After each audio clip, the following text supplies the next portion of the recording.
Okay, so last week saw me finish with awful compression in cylinder number 2. I was at 20 psi, which is like a bar or something along those lines. Terrible.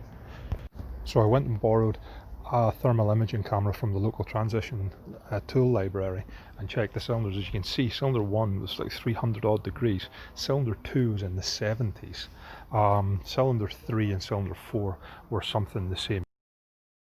Well, after last week's or the last video's fiasco with my compression, I'm going to pull the engine out. So first thing, I guess, take the radiator off, take carbs off, any other bits and pieces, and try and get the engine out. So got the radiator off and the front intermediate bracket off. Checked the fan, ran out off the battery with just a couple of bits of wire. It's running fine. Starting to take the exhaust off, and as you can expect, that's just happened. So let's see how many of these actually break. Get a bit of penetrating oil on them, WD-40, something along those lines, and see if I can loosen them up a little bit. But not looking forward to it. This isn't it, obviously, but I got 4 nuts off, 3 shears, and 1 complete stud out. So it's fantastic. I'm about to drop the exhaust, and I can't because the oil cooler's in the way. Obviously, the original bike has 20 exhausts, 1 left, 1 right, and this is a 4-into-1, a laser system on it. So I can't get it off. So just removing the oil cooler, which in reality I should probably do anyway for lifting the engine out and putting it on the bench. Yeah, that's a bit of an unpleasant surprise.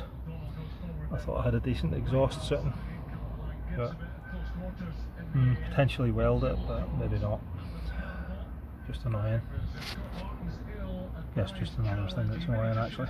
And I also need an oil cooler, so if you've got an oil cooler, give me a shout. Before I take the engine out, I tested the clutch because I've never had to use it, but that would put muscles on you. It's exceptionally stiff. It's like race clutch stiff plus. The cable itself seems fine. I'll double check it in a minute whenever I take the engine off, but if anybody's got an idea on what we've got with the clutch. The cable appears to be extremely worn because I can't, I don't know if I can do this here. No, I can't do it, but I can't push that cable back up in. I can't get it to move inside there. So okay, about to drop the engine, and so I've got these 2 bolts here on each side, and they'll allow the engine to actually pivot down. Well, we've got the 2 at the back as well, so they'll come off, and the engine holds on at the back here. But the bolts which will really give me trouble are these ones in at the front, and amongst all the corrosion. So they're going to need some heavy. I'll need to allow them to actually sit for a wee while with some WD-40 on them and see if anything happens. Sort of see if I can get them to release at all, and I really hope they do, because you can't get a spanner or anything in there. They're not actually accessible with spanners. Okay, these plastic plugs come out. You can see there's another bolt up here at the top of the engine, at the back of the crankcasings.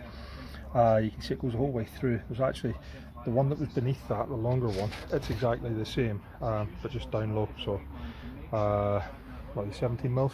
So, okay, we've got 2 cables coming out of the crankcase here. One of them goes to the solenoid, which is obviously from the starter, and then the other one goes down in, and I guess it's gear selector, etc.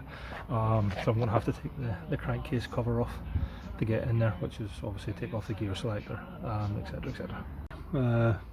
Cover off the front sprocket actually just come off in my hand, 0 resistance. Got an isolated cable here, which obviously goes to the side stand switch.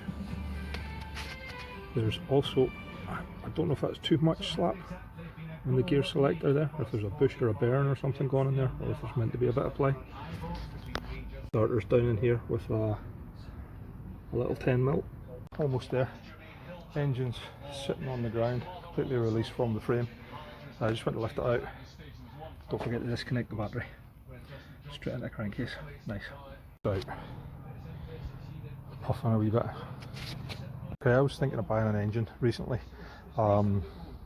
and the guy wasn't sure what it would weigh and what it would cost. So in case anybody's interested, I borrowed my wife's scales, don't let her know. GPZ600R engine, 65 kilos. That's, there'll still be a little bit of water in it, there'll still be a little bit of oil in it, but 65k. The hell, need to get the tissues out, get this back in.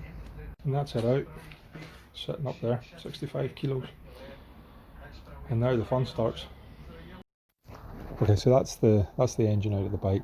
For me, that's a huge milestone. So next video, I'll be taking the head off the bike, trying to identify what it is that's wrong, why I've got such bad compression. If you wouldn't mind, you know, obviously I would, any likes or subscribes or comments, love them all. Just keeps me entertained and shows me people are actually, you know, interested to a degree. Thank you very much now. Bye bye.